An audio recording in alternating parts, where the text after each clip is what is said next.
Hello everyone and once again welcome back to another episode of Sunday चर्चा series. Myself Umar Taskeer. Guys देखते हैं कि इस हफ्ते के आप लोगों के कौन कौन से क्वेश्चंस हैं और एक एक करके उन सभी क्वेश्चंस को आंसर करने की कोशिश करी जाएगी। सबसे पहला यहाँ पर जो क्वेश्चन है वो एमआरआई एसईओ का क्वेश्चन है। Hello Umar sir, I have one SEO doubt. One of my clients blog is ranking and getting admissions as this blog ranks in first page. The title is Why Choose Digital Marketing as a Career in 2025, but the URL still has 2024 in it. Now 2026 is coming. From an SEO point of view, what is the best approach? Should I change the URL from 2024 to 2026 or keep the same content but remove the old URL using removal tools and publish a fresh one without year and try indexing it as an evergreen page so that I don't face this issue every year? What's the best SEO friendly way to handle this type of situation? जो आपने solution बताया exactly आपको शुरुआत में यही करना चाहिए था। आपको अपने यूआरएल्स में कभी भी ईयर नहीं मेंशन करना होता है। कंटेंट में आप ईयर जो है वो अपडेट करते रह सकते हैं। For example best movies of 2024 आपने एक आर्टिकल लिखा तो ठीक है, उसके अंदर सारी मूवीज आपने मेंशन कर दी। अब 2025 आ गया तो बस आपका जो कंटेंट है उसमें जहां जहां 2024 था उसको चेंज कर दीजिए आप 2025 से, जिससे कि आपको यूआरएल में चेंज करने की जरूरत नहीं पड़ेगी। बट अभी के लिए मैं आपको ये रिकमेंड करूंगा, यूआरएल में 2024 पड़ा है, कोई दिक्कत की बात नहीं है, पड़ा रहने दीजिए। अपना जो कंटेंट है उसको 2026 के अकॉर्डिंग जो है वो कर दीजिए। बाकी आप ये मत सोचिए कि मैं एक नया यूआरएल बना देता हूं विदाउट एनी ईयर, उसमें 2024 और 2026 कुछ नहीं होगा और 2026 का कंटेंट वहां पोस्ट कर दूं। इससे कोई भी बेनिफिट अभी के लिए आपको नहीं होने वाला है, क्योंकि जो पेज अभी आपका रैंक कर रहा है 2025 के पॉइंट ऑफ व्यू से, वो पेज आपका 2026 के पॉइंट ऑफ व्यू से भी रैंक करेगा। तो अभी यूआरएल में 24 रहने दीजिए, 2026 के हिसाब से कंटेंट को अपडेट कर दीजिए और भविष्य में जब आपको इस पेज की रैंकिंग ना मिले उस पर्टिकुलर सिचुएशन में आप ये वाला तरीका अपना सकते हैं कि विदाउट एनी ईयर मेंशन जो है वो आपने यूआरएल को बनाकर फिर कंटेंट बना सकते हैं। नेक्स्ट यहाँ पर एक और क्वेश्चन है, भाई फेसबुक एड चलाना तो आपसे सीख लिया लेकिन क्लाइंट्स कैसे आएंगे? अगर फेसबुक एड चलाना सीख लिया है तो भाई क्लाइंट भी फेसबुक एड से आप ला सकते हैं। प्रॉपर्ली फेसबुक एड्स की मदद से अपॉइंटमेंट वाली फनल बनाए, छोटे छोटे स्मॉल बिजनेस ओनर्स को जो है वो टारगेट करने की कोशिश करें,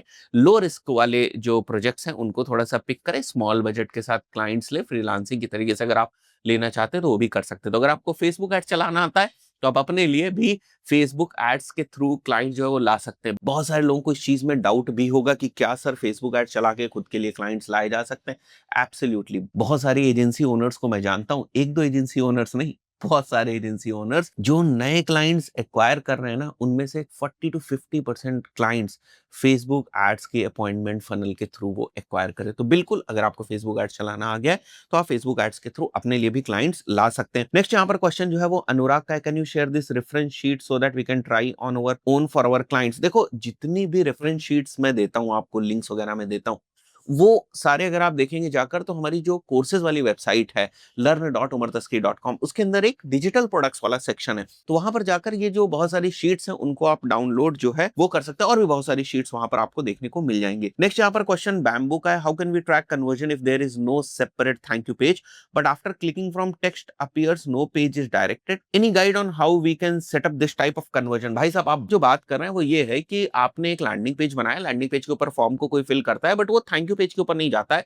फॉर्म का नेचर इस तरीके से है कि नीचे ये टेक्स्ट जो है मेंशन होके आ जाता है कि your form has been submitted. अब उस चीज को आप किस तरीके से ट्रैक कर सकते हैं, वहां पर आप जो अपनी कंडीशन है वो क्या बनाएंगे, बिकॉज यूआरएल बेस्ड ट्रैकिंग तो वहां पर हो नहीं रही। तो इसको आपको इवेंट बेस्ड ट्रैकिंग के थ्रू जो है वो करना पड़ता है। और ये वाले जो फॉर्म्स होते हैं जहां पर आपको नीचे जो है वो थैंक यू देखने को मिल रहा है, these are built on top of the AJAX technology.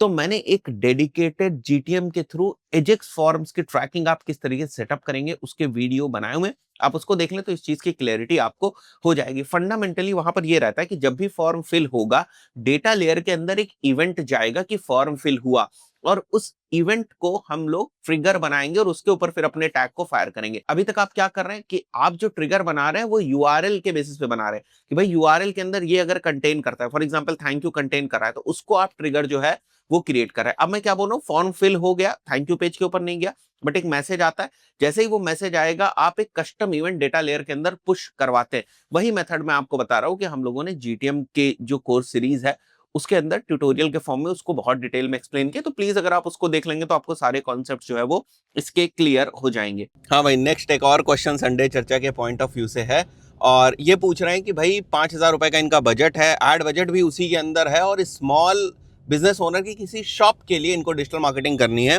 तो क्या स्ट्रैटेजी हो सकती है। सबसे पहले तो अगर बहुत ही कम बजट है, जिस तरीके का आपने बताया कि ये बजट है आपका 5,000 रुपए का, और इसके पॉइंट ऑफ व्यू से अगर आपको डिजिटल मार्केटिंग करनी है, तो सबसे पहले मैं आपको ये रिकमेंड करूंगा कि आप जो बूस्ट पोस्ट वाला ऑप्शन होता है ना इंस्टाग्राम के अंदर, उसको आप यूज करें।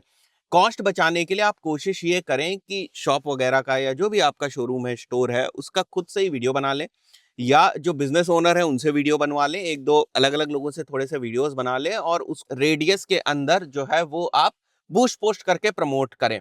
अगर आप प्रॉपर एड्स मैनेजर वगैरह के थ्रू उसको प्रमोट करने जाएंगे ना, तो उस सिचुएशन में थोड़ा सा ज्यादा बजट की जरूरत पड़ती है। बट बूस्ट पोस्ट के अंदर अगर एक रेडियस में केवल आपको प्रमोशन करना है, स्मॉल बिजनेस के पॉइंट ऑफ व्यू से प्रमोशन करना है, तो बूस्ट पोस्ट काम करती है। ऐसा नहीं कि बूस्ट पोस्ट काम नहीं करती है, बट बहुत ज्यादा आप ऑप्टिमाइजेशन उसके अंदर नहीं कर सकते। बट ऐसे स्मॉल बिजनेसेस के लिए बहुत ज्यादा उसकी जरूरत भी नहीं पड़ती। आपने बजट भी तो जो है वो 4-5 हजार रुपए का ही बताया है। बहुत अच्छी तरीके से अवेयरनेस जो है वो हो जाएगी, इंक्वायरीज भी आ जाएंगी आपकी।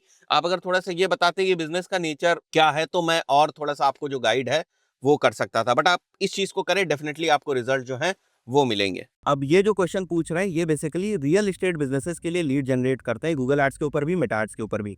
अब इनकी प्रॉब्लम ये है कि जब भी ये लीड जनरेट कर रहे हैं किसी एक स्पेसिफिक प्रोजेक्ट के पॉइंट ऑफ व्यू से, तो वहां पर जो इनको एवरेज सीपीसी मिल रही है ना, वो काफी हाई मिल रही है। मतलब एवरेज सीपीसी अप्रोक्सीमेटली 500 रुपीज के आसपास इनको जो है वो मिल रही है, जिससे कि अल्टीमेटली इनकी क्लिक की कॉस्ट बढ़ जा रही होगी, और अल्टीमेटली अगर लीड्स आ भी रही होंगी तो उनकी भी जो कॉस्ट है वो बढ़ जा रही होगी। बट मैं आपको बताता हूँ, सबसे पहले आप ये समझिए कि आखिर ये एवरेज सीपीसी बढ़ी क्यों होगी। डेफिनेटली उस प्रोजेक्ट की जो कॉस्ट होगी ना वो काफ़ी हाई होगी। जब भी किसी भी सर्विस या बिजनेस की कॉस्ट जो है ना वो थोड़ी सी हाई होती है, तो उसमें प्रॉफिट मार्जिन भी बीच में अच्छे खासे होंगे। और जब प्रॉफिट मार्जिन बीच में अच्छे खासे होते हैं, उस पर्टिकुलर सिनेरियो में कंपटीशन भी बहुत ज़्यादा होता है, क्योंकि हर कोई जो है वो ऐड रन कर रहा होता है और सीपीसी को ऊपर उठाकर जो है वो ऐड रन करता है। तो ऐसी सिचुएशन में एवरेज सीपीसी जो है ना वो बढ़ ही जाएगी, उसमें आपको परेशान होने की ज़रूरत नहीं है। और आप कुछ भी नहीं कर सकते अगर प्रोजेक्ट की कॉस्ट ज़्यादा है और एवरेज सीपीसी जो है वो बढ़ी हुई है। तो आपको फोकस किस चीज़ के ऊपर रखना है कि आपकी सीपीएल कितने की आ रही है, क्या वो ठीक है। और सीपीएल के बाद जो सीपीए आ रही है आपकी, मतलब मान के चलते हैं कुछ लीड्स आई, उसके बाद कन्वर्जन जो है वो आपका किस परसेंटेज के ऊपर कितने हो रहे हैं, और क्या जो आपकी फाइनल सीपीए है उसमें आप प्रॉफिटेबल हैं या नहीं, ये सबसे इंपॉर्टेंट चीज़ है। अगर वो आप प्रॉफिटेबल है, फिर उस पर्टिकुलर सिनेरियो में आप सीपीसी वगैरह को बिल्कुल भूल जाए। दूसरा, आपने मेटा एड्स के पॉइंट ऑफ व्यू से क्वेश्चन पूछा कि सर मैं मेटा एड्स के ऊपर एड्स रन करता हूँ, तो वहाँ पर जो है वो फनल काफ़ी लंबी होती है और कन्वर्जन्स जो है वो काफ़ी लेट में आते हैं। डेफिनेटली ये एक ऐसी निश ही है जहाँ पर जो आपको कन्वर्जन्स है ना वो काफ़ी लेट में जो है वो देखने को मिलेंगे। अब ये कन्वर्जन्स इतनी लेट में देखने को इसलिए मिलते हैं बिकॉज नेचर ऑफ प्रोडक्ट या सर्विस जो है वो इसी टाइप का है कि कोई आकर तुरंत ना रियल एस्टेट के अंदर डिसीजन नहीं ले लेगा कि भाई तुरंत सोचा और तुरंत जो है उसने रियल एस्टेट की जो प्रॉपर्टी है वो बाई कर ली। बाई करते भी हैं लोग, ऐसा नहीं कि तुरंत नहीं बाई करते हैं, तुरंत भी बाई कर लेते हैं, ऐड देखने के तुरंत बाद इंक्वायरी कर लेते हैं, बड़ी जल्दी कन्वर्जन भी हो जाते हैं। बट वो नेचर ऑफ प्रॉपर्टी के ऊपर भी डिपेंड करता है। हो सकता है वो प्रॉपर्टी बहुत ही फेमस बिल्डर की हो जिसका बहुत टाइम से लोग वेट कर रहे हो, ऐसी लोकेशन पे हो जहाँ पर लोग जो है वो अभी प्रॉपर्टी लेना चाहते हैं।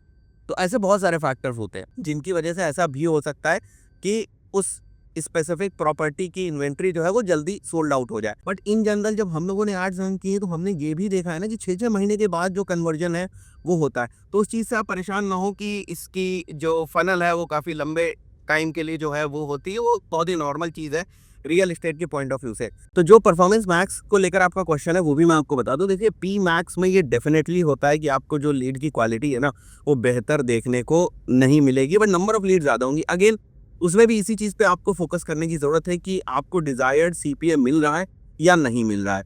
तो आई थिंक सो आपको आपके क्वेश्चंस का जो आंसर है वो मिल गया होगा। सो यहाँ पर एक और क्वेश्चन अक्षत का है, sir how can we get hired by the agencies who require fresh interns. आप सीधे सीधे लिंक्डइन के ऊपर जाएं। लिंक्डइन के ऊपर बहुत सारी ऐसी कंपनीज है जिनको इंटर्न्स की जरूरत होती है, वहां पर पोस्ट जो है वो डालती जॉब्स वाले सेक्शन के अंदर। थोड़ा सा आप सर्च करने की कोशिश करें, वहां पर अगर आप एक्सप्लोर करेंगे तो डेफिनेटली आपको अपॉर्चुनिटी जो है वो मिल जाएगी। आपने ये कई बार देखा होगा कि बहुत सारे लोगों की प्रोफाइल में जॉब वाले सेक्शन में कि कहां पर वो जॉब कर रहे हैं उसमें नीचे मेंशन्ड होता है कि लिंक्डइन की वजह से उनको ये जॉब मिली। देखिए, मैंने ये देखा है कि बहुत सारे लोग लिंक्डइन वाली अप्रोच को उतनी सीरियसली नहीं लेते हैं, बट लिंक्डइन से जॉब्स लगती हैं। हमने भी एक दो कैंडिडेट्स को लिंक्डइन के थ्रू हायर किया है। कई बार ऐसा भी होता है कि बहुत सारे फाउंडर्स ना अच्छे लोगों का कंटेंट जो है वो देखते रहते हैं और उसके बाद खुद उनकी टीम जो है वो उनको आउटरीच करती है कि हम काफी टाइम से आपको जो है वो फॉलो कर रहे हैं, बहुत अच्छा कंटेंट जो है डालते हैं। तो थोड़ा सा वैलिडेशन फाउंडर्स की टीम ना पहले से ही कर लेती है, कंपनी की एचआर जो है वो पहले से ही कर लेते हैं और उसके बाद वो आपको ऑफर जो है वो प्रोवाइड करते हैं।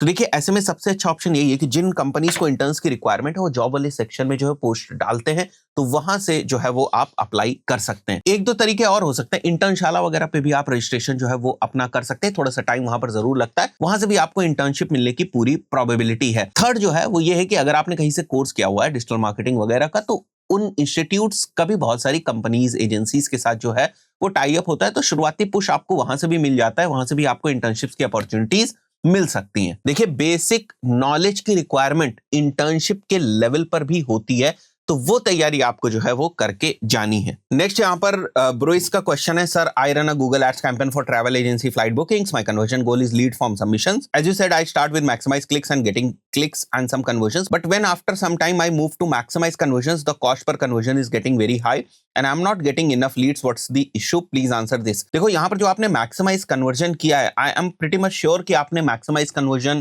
के साथ टारगेट सीपीए को नहीं यूज किया होगा।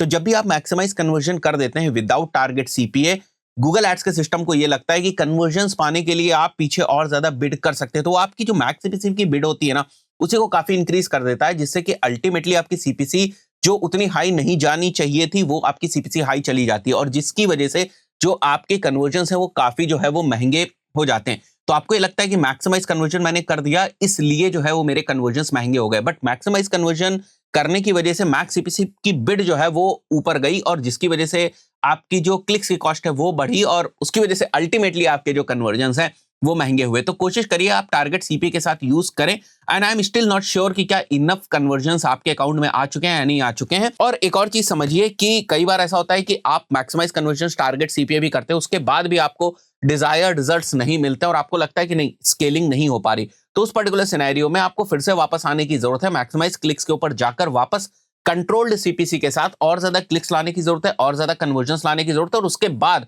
फिर से एक तरीके से राउंड 2 में आप फिर से मैक्सिमाइज कन्वर्जन्स और टारगेट सीपी के ऊपर जा सकते हैं। तो it's not going to happen every time कि आप मैक्सिमाइज क्लिक से मैक्सिमाइज कन्वर्जन टारगेट सीपीए करें और सीधे आपको स्केलिंग देखने को मिल जाए। कई बार वहां पर चीजें नहीं होती तो फिर वापस आपको जो है वो मैक्सिमाइज क्लिक्स के ऊपर आना पड़ता है। तो ये जो मैंने एक दो चीजें बताई इनको थोड़ा सा आप फॉलो करने की कोशिश करिएगा, आई थिंक सो उससे आपको हेल्प मिलेगी। यहां पर एक और नेक्स्ट क्वेश्चन दिशांत का है, hello sir my question is how will your course on Google ads, Meta ads and performance marketing help me as an affiliate marketer. देखो आप इन स्किल्स का यूज किसी भी चीज में करो, फॉर एग्जाम्पल आप किसी चीज को सेल करने में कर रहे हो, आप लीड जनरेट करने में कर रहे हो, मॉडल कोई भी हो सकता है, वो एफिलिएट मार्केटिंग का मॉडल हो सकता है, वो एजेंसी का मॉडल हो सकता है, आप फ्रीलांसिंग कर रहे हो, अपने बिजनेस के लिए कर रहे हो, बिजनेस के अंदर भी अलग अलग वर्टिकल हैं, निशेस हैं, किसी के लिए भी आप करें, फंडामेंटल्स नहीं चेंज होते हैं। तो जिस तरीके से गूगल एड्स काम करता है ना वो चीज अगर आपको आती है तो कहीं पर भी आप उसको अप्लाई कर सकते हैं, कुछ बहुत ही यूनिक अलग नहीं होता है। अब जैसे एफिलिएट मार्केटिंग वगैरह करें तो वहां पर आपके पास बहुत ज्यादा कंट्रोल नहीं होता, बिकॉज आपके पास ना सर्विस का कंट्रोल है, ना प्रोडक्ट का कंट्रोल है, ना बहुत ज्यादा आप चेंजेस जो है वो कर सकते हैं। कुछ थोड़े बहुत ऑफर जो है वो अपनी तरफ से डाल सकते हैं, इसके अलावा आप चीजों को चेंज नहीं कर सकते हैं। तो उस वजह से कुछ रिस्ट्रिक्शंस भी इन प्लेटफॉर्म के बेसिस पर जो है वो हो जाती है। आप उतने अच्छे तरीके से Meta ads and Google ads नहीं रन कर पाते हैं एफिलिएट मार्केटर के पॉइंट ऑफ व्यू से जितने अच्छे तरीके से आप अपने प्रोडक्ट या अपनी सर्विस के लिए उसको कर पाते हैं, बिकॉज सर्विस और प्रोडक्ट का पूरा कंट्रोल आपके पास जो है वो होता है। बट जो चीजें मैंने आपको बताई हैं गूगल एड्स के अंदर, मेटा एड्स के अंदर, वो अगर आप एफिलिएट मार्केटर की तरीके से भी यूज करेंगे तब भी आपको प्रॉब्लम नहीं होने वाली। बट ध्यान रखिएगा कि एफिलिएट मार्केटिंग के अंदर कभी कभी लोग ऐसे प्रोडक्ट्स ऐसे सर्विसेज को प्रमोट करते हैं जिनको गूगल या मेटा जो है वो अलाउ नहीं करता है, तो उस पर्टिकुलर सिनेरियो में आपका अकाउंट वगैरह ब्लॉक हो जाएगा। और अगर आप ये चाह रहे हैं कि मेरे पास कोई ऐसा तरीका है जिससे कि जो चीजें मेटा या गूगल प्रमोट करने नहीं देता है उनको मैं बताऊं कि कैसे आप प्रमोट कर सकते हैं, वो तरीका हमारे पास भी नहीं, बिकॉज वो चीजें हम करते नहीं। हम तो बहुत सारे डिफरेंट बिजनेसेस को प्रमोट करते हैं अपनी एजेंसी के पॉइंट ऑफ व्यू से, तो वहां पर तो ये सारे जुगाड़ू जो काम है वो होते नहीं है, तो वो अलग ही लोग होते हैं जो ये सारी चीजें जो है वो कर रहे होते हैं। अभी जब मैं पिछले साल एफिलिएट वर्ल्ड बैंकॉक गया था तो वहां पर इसी टाइप के सारे ऑफर्स जो हैं वो चल रहे थे, तो बहुत सारे लोग मेरे को लोग जानते भी हैं, वो भी मिले हुए थे, तो उनको लगा कि उमर सर तो एफिलिएट मार्केटिंग करते नहीं है, ये यहाँ क्या कर रहे हैं। तो I was just exploring the things कि क्या इंडस्ट्री में चीजें जो है वो चल रही, बट वहां पर यही सारी चीजें चल रही थी कि किस तरीके से आपको जो है वो एजेंसी वाला अकाउंट मिल जाएगा, किस टाइप से ऐसा अकाउंट मिल जाएगा जो बैन कम होता है, किस टाइप से ऑफर्स आप प्रमोट कर सकते हैं। तो वहां पर इसी टाइप का जो पूरा का पूरा इंटायर इकोसिस्टम था वो था। तो वो लोग आपकी ज्यादा मदद कर सकते हैं अगर आप स्पेसिफिकली एफिलिएट मार्केटिंग के पॉइंट ऑफ व्यू से ही गूगल एड्स और मेटा एड्स देखना चाहते हैं। बट टेक्निकली और फंडामेंटली जो चीजें गूगल एड्स और मेटा एड्स के अंदर होती है वो आपको हमारे कोर्सेज के अंदर देखने को मिल जाएगा। बट एफिलिएट मॉडल को बिल्कुल भी कहीं पर भी, चाहे वो हमारे फ्री कोर्सेज हो चाहे पेड कोर्सेज हो, हमने नहीं एक्सप्लेन किया है, तो इस चीज को ध्यान रखिएगा। सो गाइस, ये थे कुछ आंसर संडे चर्चा वाले क्वेश्चंस के। आशा करता हूं वीडियो आपको वैल्यूएबल लगा होगा। इस पर्टिकुलर वीडियो के अंदर इतना ही, मिलते हैं नेक्स्ट वीडियो में। Till then, good bye.